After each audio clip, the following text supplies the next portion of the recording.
Bonjour à tous, aujourd'hui je vous propose l'essai d'une X4M compétition. Donc X4M compétition, donc là c'est un SUV basé sur le X4 bien entendu. Donc on a un 3 litres biturbo de 510 chevaux. Bon, pour déplacer quand même 2045 kg, 600 Nm de couple, ça c'est intéressant. Donc un essai aujourd'hui que je vous propose de l'essayer un petit peu sur la route, rapidement, parce que c'est quand même un véhicule fait pour la route. Mais j'ai eu l'occasion de la rouler tout à l'heure sur le circuit, vous allez voir les images en fin de vidéo. Où on a une journée aujourd'hui glisse sur le driving center du Castellet et on a pu essayer de la faire glisser, on a même réussi. Donc vous allez voir, c'est assez rigolo de voir un engin pareil glisser autant. Et donc l'X4M par rapport à une X4 plus classique, vous avez bien entendu tout ce qui est pare-choc, etc. qui est spécifique au modem, les rétroviseurs qui rappellent d'ailleurs ceux de la M3E36, un peu dans l'idée ajourée. Ils ont gardé l'origine de ça. Bien entendu sur l'arrière, on se retrouve avec le pare-choc M et les 4 sorties d'échappement qui donnent un effet un peu sportif au modèle. On est sur quoi comme jante là, je crois? C'est 21 pouces. Ok, donc du 21 pouces. On est équipé en pneus neige aujourd'hui parce que la saison veut qu'on se mette en pneus neige. Et notamment mon ami qui m'a prêté le véhicule va aller rouler, ce que j'ai compris, sur les circuits glace dans l'hiver. Tignes, exactement. Tignes, ouais. Okay. Du coup là avant d'aller sur la piste, comme je vous le disais, je vous propose qu'on fasse un petit tour déjà de l'intérieur, voir que voilà, c'est un véhicule bien sûr familial, bien qu'on puisse faire s'amuser avant. Siège enfant. Exactement. À l'intérieur, attends, je vais le prendre. Voilà, vous avez vraiment quelque chose de bien fini, bien entendu, un véhicule de 2020 avec les modes M dont on se sert sur la piste pour déconnecter les aides notamment. Et voilà, je vous propose de monter à bord du véhicule. Allons faire cet essai. Et nous voilà à bord cette fois-ci du X4M. Donc ma petite présentation intérieure, bien sûr vous avez tout l'infotainment d'aujourd'hui avec toutes les possibilités du 21e siècle. C'est-à-dire voilà, la communication, etc. Voilà, ça se commande ici par le e-drive, assez connu des utilisateurs de BMW aujourd'hui. Au niveau de l'affichage qu'on a devant nous, un compteur gradué ça à 330, je sais pas si on les prendrait, notamment sur l'autobahn. Déjà elle est limitée à 250 km/h. Et bon, même si elle n'était pas limitée, je pense pas qu'avec 510 chevaux et 2 tonnes on puisse arriver à ces vitesses là, mais un bon 280 ça serait possible. Ouais, j'imagine. Ouais. Voilà, une belle présentation, très bien finie. Un véhicule, ce que j'ai appris, qui est fabriqué aux États-Unis. On a ici une boîte ZF8, 8 rapports avec un mode séquentiel qui est très, très bien fait sur ce modèle là. Pas du tout de patinage, de l'embrayage, etc. Même à bas régime. Bien long roulé.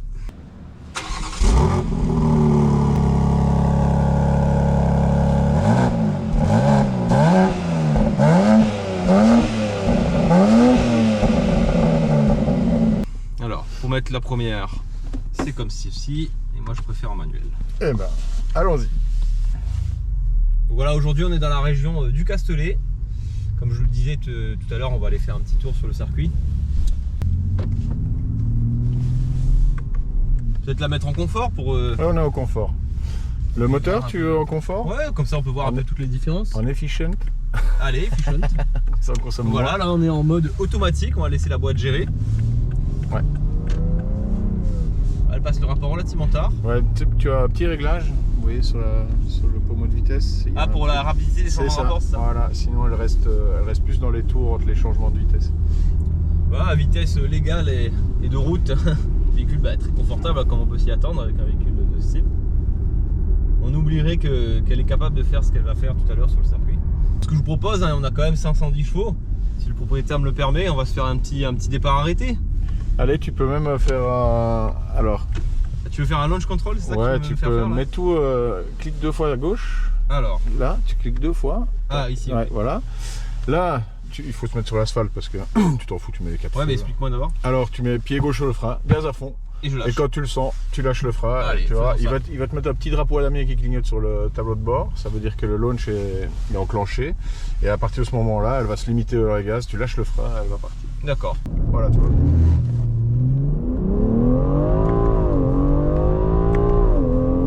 Ah oui, ça marche quand même.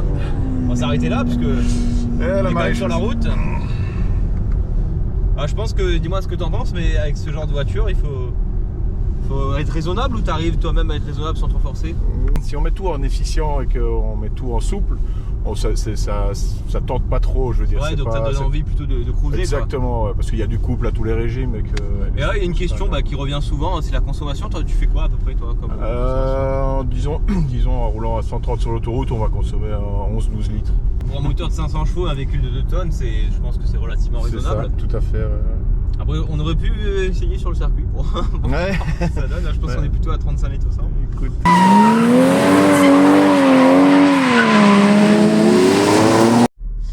Et donc voilà, bienvenue cette fois-ci sur le circuit, dans cette X4M.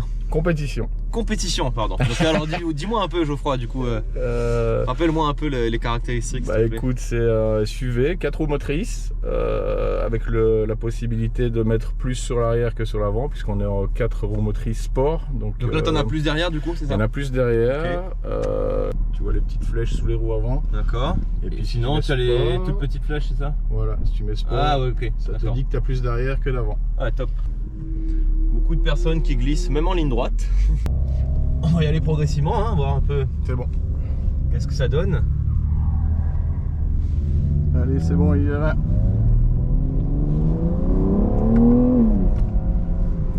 Alors là-haut, c'est la grande parabole, c'est ça? C'est ça, ouais, on n'est pas sur la basse adhérence. Hein. Là, pourrait se placer, mais c'est juste qu'il faut beaucoup de vitesse. Et qu'il faut personne en tête à queue devant. Puis là, ils viennent de remouiller la piste, donc ouais, je te conseille en deux. Je te conseille en deux, par contre. Ah, ils t'ont fait bloquer là. Ouais. Bon là, de prime abord, honnêtement, ça a l'air de vouloir se placer, mais il faut beaucoup de vitesse d'entrée, je pense. Vraiment, il en faut beaucoup. Et on va y aller progressivement. Tu vois, on sent que l'arrière voudrait se placer. Je te conseille. Après, une fois qu'elle y est, elle y est. Hein. Oui. Hein.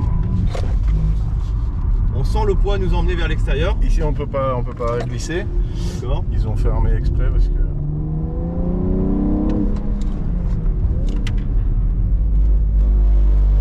Voilà, sur les freins, elle finit par venir, mais il faut être patient, quoi. Ah, il faut beaucoup de patience même. Énormément de patience, ouais. Bon, ça motrice, hein, on monte. Ouais. Mais c'est vrai qu'une fois que tu es dans l'angle et que tu peux changer de direction, c'est assez facile, assez naturel. Ouais. Mais c'est sûr que là sur les gaz, tu mets du gaz, ça y va quoi. Hein. Ouais. Bon là on est un peu gêné. Et c'est le problème de ce genre de journée où il y a beaucoup de monde sur la piste. Tu la gardes au gaz, elle y va toute seule.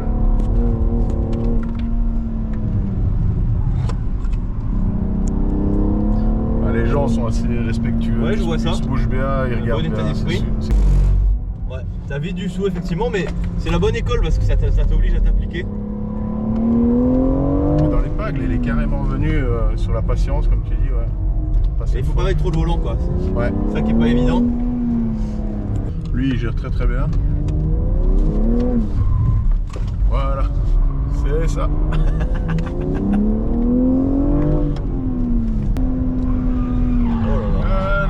Tout au câble pour monsieur devant. Ah non, des belles images.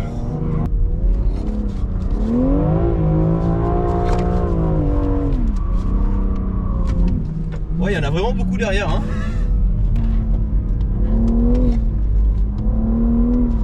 Ouais, voilà. Ah, c'est l'essuie-glace. Ouais, donc effectivement, sur les freins, c'est pas évident. Je pense que ça serait faisable avec plus de. Ouais. Un virage moins serré, tu vois, avec moins de. Qui soit moins fermé. Et l'entrée. Par contre, si tu fais un appel avant, voilà. Ouais, c'est ce que je faisais tout à l'heure. Là, elle est chouette là. Tu peux la freiner dans l'angle. C'est impressionnant quand même quand tu penses au poids du truc. Bah nickel. Qu'est-ce que t'en penses alors? Ben, je pense que voilà, j'ai pas pu essayer vraiment comme j'aime sur les freins. La file, on repartira après si tu veux. Comme j'aime sur les freins parce que avec tout le monde qui a autour, etc. Bon, j'ai pas envie de prendre le risque de toucher quelqu'un qui fait un tête à queue parce que rentrer sur les freins, ça implique de rentrer à une certaine vitesse. Et il faudrait peut-être rentrer avec un transfert plus marqué. On verra si on a l'occasion d'essayer. Il faudrait moins de monde sur la piste, je pense. Mais bon, après une fois que t'es dans l'angle. Franchement, elle se tient bien. Bon, il faut pas lui mettre trop d'angle. Non. Non, mais je pense qu'il y a eu un souci de X-Drive, ouais, je pense. Donc voilà à bord du X4M pour de nouveau partir sur la piste. Bon, tout à l'heure, il y a eu quelque chose d'assez particulier. La transmission à l'avant s'est complètement déconnectée. On s'est retrouvé complètement en propulsion. Là, on était en 4WD Sport tout à l'heure. Je vais essayer en 4WD classique. Donc normalement, ça en met plus devant. Mais bon, on va voir.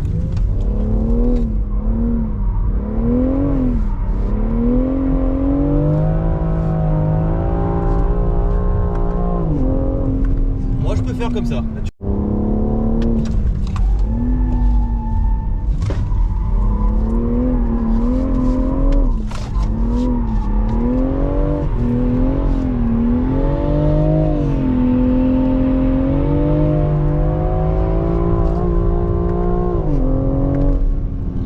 Voilà, bon, il faut vraiment la jeter quoi.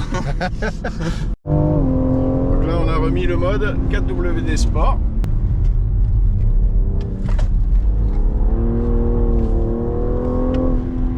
Voilà, piste dégagée.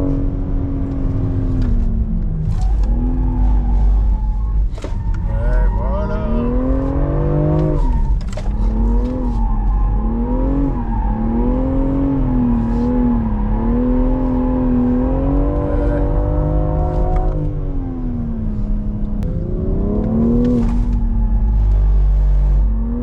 Voilà, sur les freins, elle est bien venue, t'as vu? Ouais.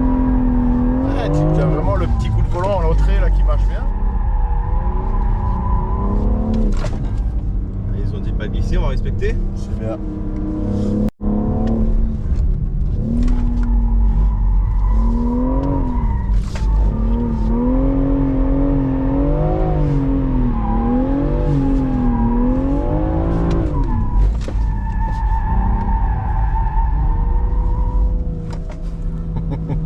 Voilà, merci à tous d'être restés jusqu'au bout de cette vidéo.